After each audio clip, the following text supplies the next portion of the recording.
Saudara yang juga kuat digadang-gadang dalam bursa bakal cawapres adalah Menteri BUMN Erick Thohir. Erick sendiri mengaku komunikasi dengan semua baca pres berjalan baik, namun bukan membahas politik.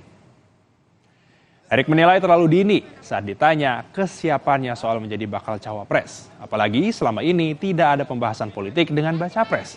Meski demikian, Erick mengamini jika jodoh pasti bertemu. Erick menyerahkan soal pencalonan dalam Pilpres kepada koalisi partai. Saat ini, Erick hingga masih fokus pada pekerjaannya.